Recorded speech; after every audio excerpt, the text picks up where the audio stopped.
আচ্ছা, আপনারা কি জানেন ভারতের এমন কোনো গ্রামের কথা যে গ্রামটিকে এশিয়ার প্রথম সবুজ গ্রাম বলে আখ্যা দেওয়া হয়েছে?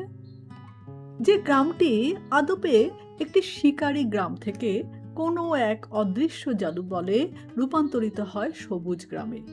সেই সবুজ সুন্দর গ্রামটিতেই এখন আমি রয়েছি। আজ শোনাবো সেই আশ্চর্য গল্প। গতকাল হর্নবিল ফেস্টিভ্যাল দেখে ফিরতে ফিরতে বেশ রাত হয়ে গিয়েছিল। পাহাড়ি পথ পেরিয়ে আমরা পৌঁছলাম খোনোমা গ্রামের এই সুন্দর হোমস্টেতে। রাতটা কেটেছে এখানেই, নাগাল্যান্ডের শান্ত পাহাড়ি পরিবেশের মাঝে। সকালে উঠে চারদিকে তাকিয়ে যেন মনটা ভরে গেল। চারপাশে সবুজ পাহাড়, নীল আকাশ আর পাখির ডাক, সব মিলিয়ে এক অপূর্ব পরিবেশ। এই হোমস্টেটা যেন প্রকৃতির মাঝখানে দাঁড়িয়ে থাকা এক ছোট্ট সুন্দর ঘর। কাঠের নকশা করা বারান্দা, ফুলে ভরা টব আর পাহাড়ের দিকে খোলা দৃশ্য, সব মিলিয়ে বাড়িটা সত্যিই অসাধারণ।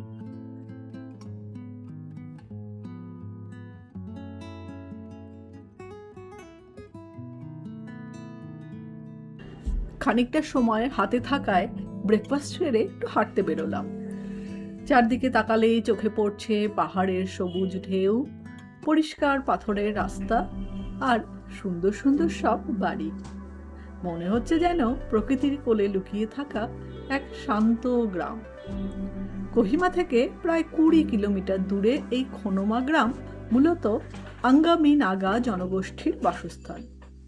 তাদের নিজস্ব সংস্কৃতি, পোশাক এবং ঐতিহ্য এই গ্রামকে আরও বিশেষ করে তুলেছে।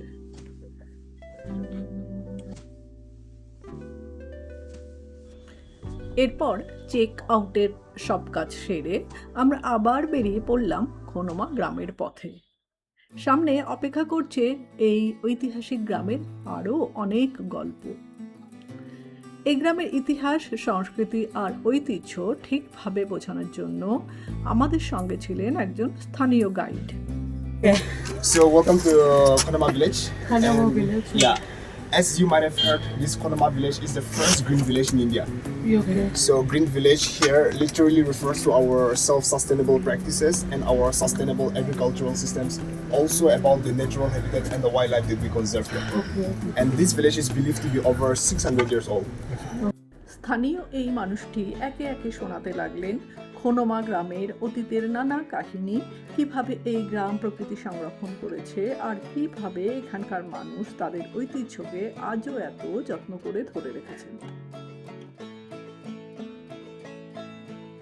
হাঁটতে হাঁটতে আমরা দেখতে পেলাম একটি দোকান, যেখানে কোনো দোকানদার নেই।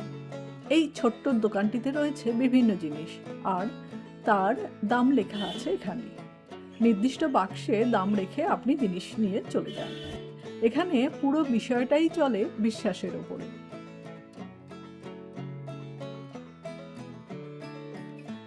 একটা সময় এই অঞ্চলের মানুষ প্রচুর শিকার করতেন এবং বনজ সম্পদের উপর নির্ভরশীল ছিলেন। কিন্তু সময়ের সাথে সাথে গ্রামের মানুষ নিজেরাই সিদ্ধান্ত নেন প্রকৃতিকে রক্ষা করতে হবে। তারপর থেকেই এখানে শিকার বন্ধ করা হয় এবং বন সংরক্ষণ শুরু হয়।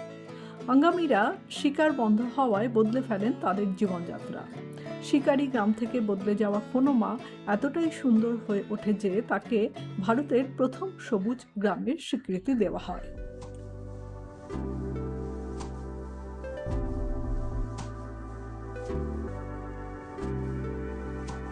এই গ্রামের আরেকটি বড় বৈশিষ্ট্য হলো এখানকার ধাপ চাষ। পাহাড়ের ঢাল কেটে ধাপে ধাপে তৈরি করা হয়েছে চাষের জমি।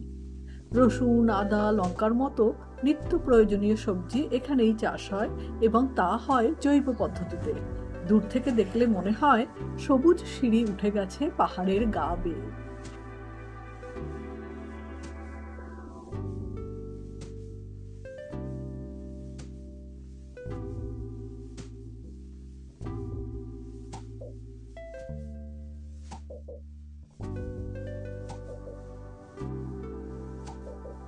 গ্রামটা ঘুরতে ঘুরতে হঠাৎই চোখে পড়ল একটি ছোট্ট ঘর, যেখানে মহিলারা মন দিয়ে তাঁত বুনতে ব্যস্ত। এই তাঁত বোনা শুধু একটি কাজ নয়, বরং এটি এখানকার মহিলাদের দৈনন্দিন জীবনের গুরুত্বপূর্ণ অংশ। নিজেদের পোশাক, ঐতিহ্যবাহী শাল, মাফলার সবকিছুই এই হাতে বোনা কাপড়ের মাধ্যমে তৈরি হয়।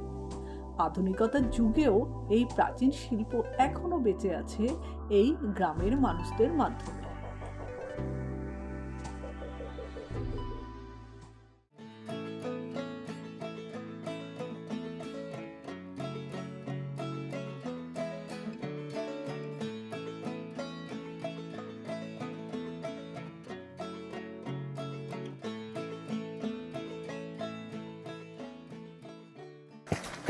Yeah.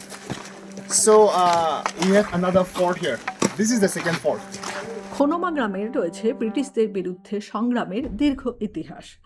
1830 থেকে 1880 সালের মধ্যে এখানকার মানুষ ব্রিটিশদের জোরপূর্বক শ্রম ও চাপিয়ে দেওয়া করের বিরুদ্ধে দীর্ঘ প্রতিরোধ আন্দোলন গড়ে তোলে।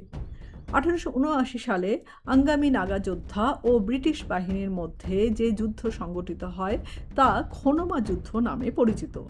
খোনোমা যুদ্ধ নাগা জনগোষ্ঠীর সাহসিকতা ও বীরত্বের প্রতীক হিসেবে আজও স্মরণীয়। এখন আমরা যে জায়গাটায় এসে প্রবেশ করলাম সেটি হলো মোরাং। এই মোরাং হলো ঐতিহ্যবাহী এক ধরনের কমিউনিটি হাউস, যেখানে একসময় গ্রামের যুবকেরা একসঙ্গে থাকত, শিখত এবং নিজেদের প্রস্তুত করত ভবিষ্যতের জন্য।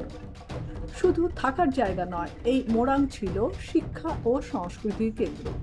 এখানে বড়রা ছোটদের শেখাতেন যুদ্ধ কৌশল, শিকার, সামাজিক নিয়ম এবং তাদের নিজস্ব ঐতিহ্য। খোনোমা যেহেতু যোদ্ধাদের গ্রাম হিসেবে পরিচিত, তাই এই মোরাংগুলোর গুরুত্ব ছিল অনেক বেশি। এখান থেকে গড়ে উঠত সাহসী যোদ্ধারা। মোরাংয়ের কাঠের গঠন, খোদাই করা নকশা আর তার ঐতিহ্য আজও এই গ্রামের ইতিহাসের কথা মনে করিয়ে দেয়। আজ হয়তো সেই পুরনো ব্যবহার আর নেই, কিন্তু এই মোরাং এখনও খোনোমার সংস্কৃতি ও ঐতিহ্যের এক জীবন্ত প্রতীক। এখানে এসে মনে হয় মানুষ যদি সত্যিই চায় তাহলে প্রকৃতি আর মানুষের মধ্যে সুন্দর একটা সম্পর্ক গড়ে তোলা সম্ভব। ভিডিও ভালো লাগলে লাইক, শেয়ার আর সাবস্ক্রাইব করতে ভুলবেন না। আর এমন হিডেন প্লেস এক্সপ্লোর করতে চাইলে অবশ্যই ট্রাভেলার মিতা চ্যানেলের সঙ্গে থাকবেন। সবাই খুব ভালো থাকবেন, সুস্থ থাকবেন। ধন্যবাদ।